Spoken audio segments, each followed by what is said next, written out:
Mark Jackson on the Indiana Pacer bench, the former Knick who played for New York when Jeff Van Gundy was a Knicks assistant coach, and Mark has been one of Jeff's chief defenders.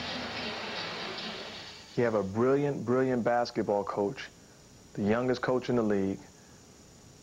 That's a great coach, X's and O's. He's a player's coach. He's a joy to play for, and you treat him like that. And it's not just Dave Checketts.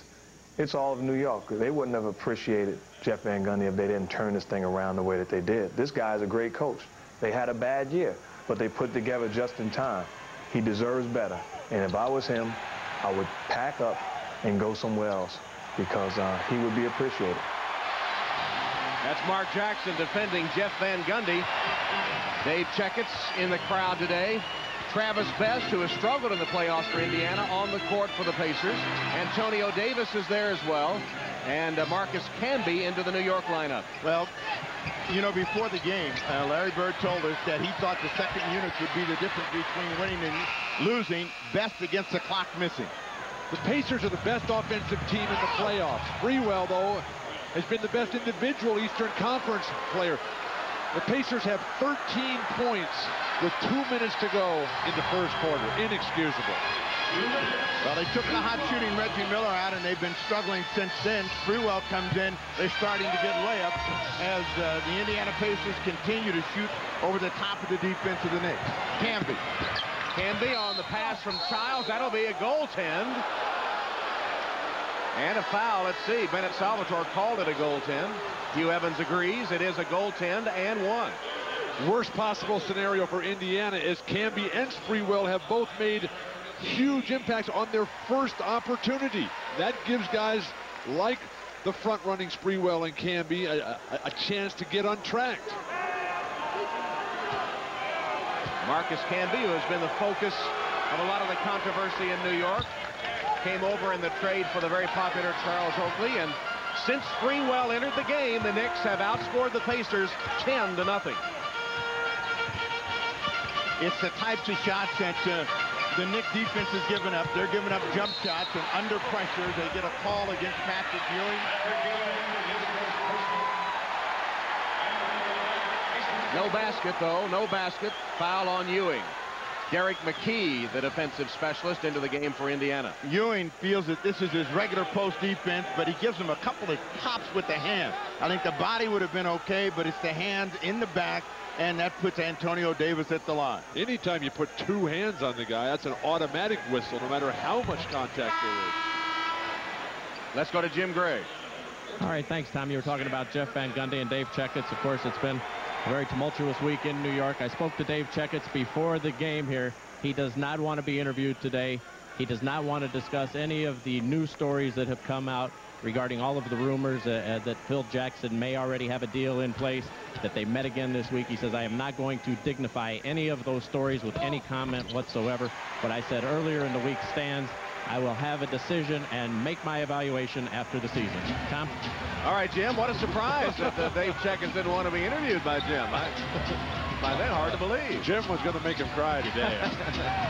Jeff Van Gundy, all he's done so far is beat Pat Riley, the all-time leading playoff winner, then beat Lenny Wilkins, the all-time NBA coaching wins leader. And what's he gotten for his trouble? Nothing. Absolutely nothing.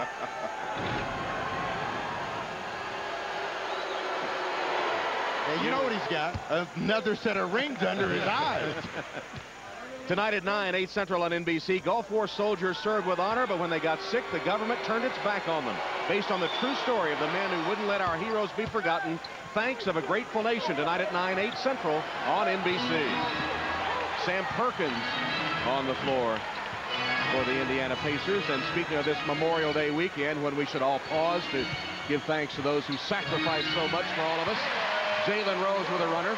Here in Indianapolis, they opened up a new monument this Memorial Day weekend to Medal of Honor winners in the United States. And it's really beautiful, Tom. It's right next to our hotel. I've stopped by there on a daily basis. A very emotional, special place.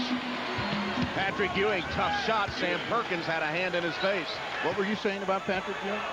I say he's doing just fine, as the rest of the Knicks are, embarrassing the Pacers on their home court in Game 1. A very flat and uninspired performance.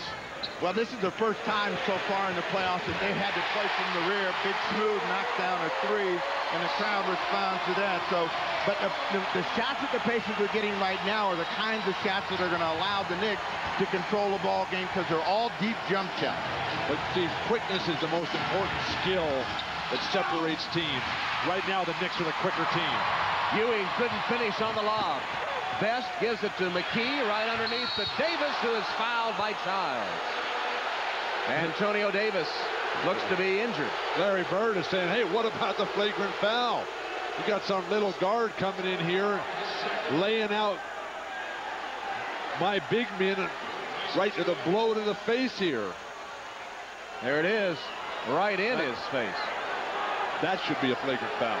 He's trying to block the ball. He just wasn't big enough, that's all. Please. Go tighten that belt. Does Steve have a special belt today? I see you've got the basketball. You're not commenting on the basketball you're holding in your lap? This is a game day. You got to have the ball. Ewing out of the ball game, Larry Johnson in. So they have their small, quick lineup in. We always heard you couldn't play without the ball. Steve will tell you, I was a gunner.